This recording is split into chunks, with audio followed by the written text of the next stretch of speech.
Le 25 février 2021, les évêques membres du comité permanent de la Conférence épiscopale nationale du Congo, SENCO, ont adressé un message aux fidèles catholiques et aux hommes de bonne volonté.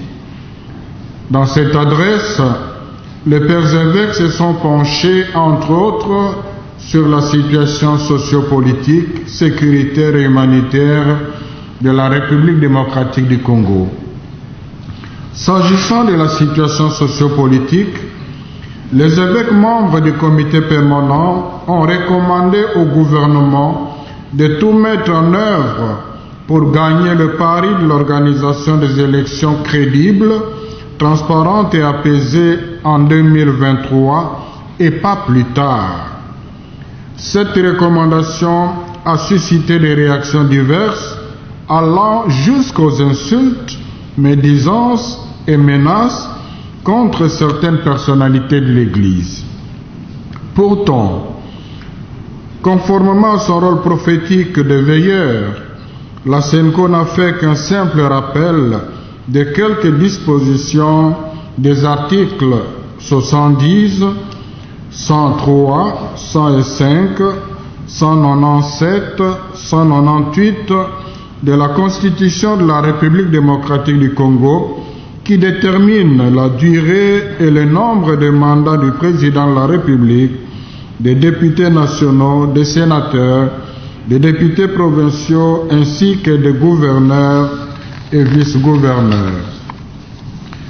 Ici est aussi de noter que les dispositions légales ci-dessus citées sont soutenues par plusieurs instruments internationaux ratifiés par la République démocratique du Congo, dont le pacte international relatif aux droits civils et politiques, notamment dans ses articles 2, 26, 25 et 26, qui tranchent sur la périodicité des élections ainsi que la responsabilité des États quant à ce.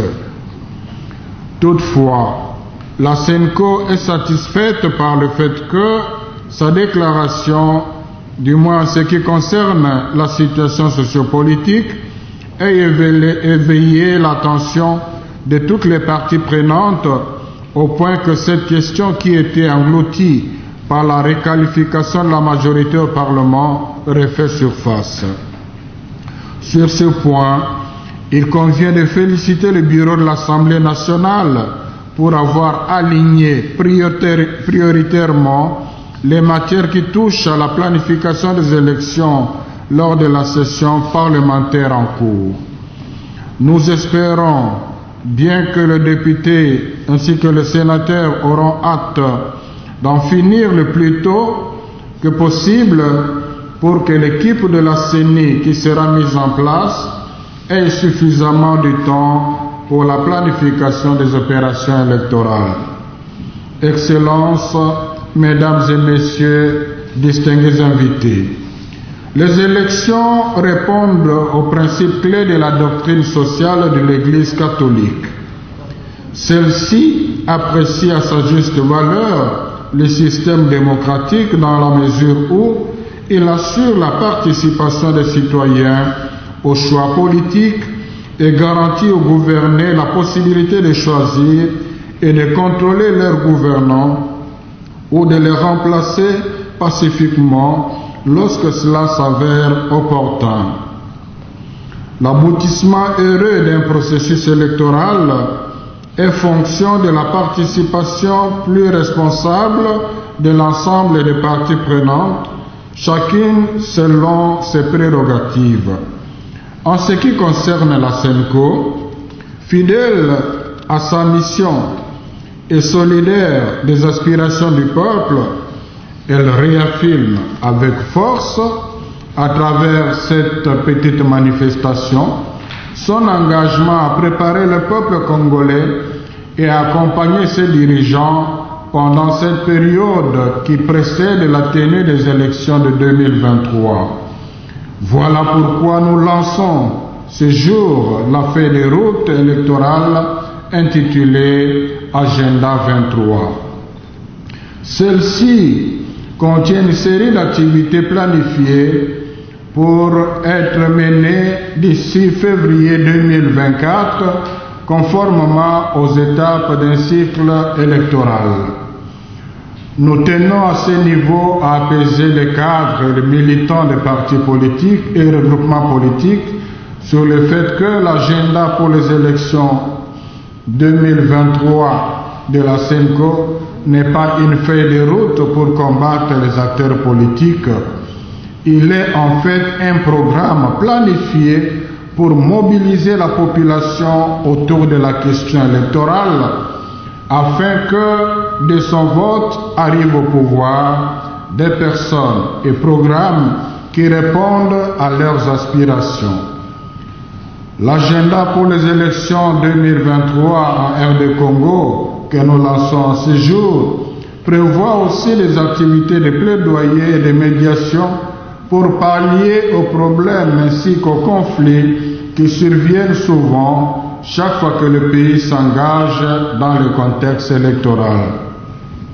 Sa mise en œuvre sera menée par la Commission Justice et Paix, son organe technique, qui travaillera certainement en collaboration avec d'autres partenaires de la société civile, spécialement les confessions religieuses. Je vous remercie.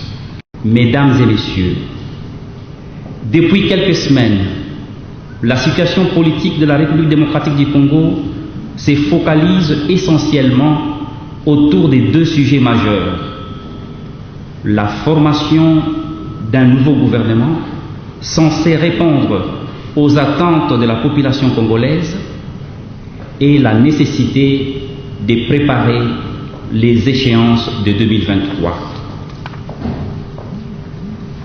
Préparer les élections demande du temps et des moyens.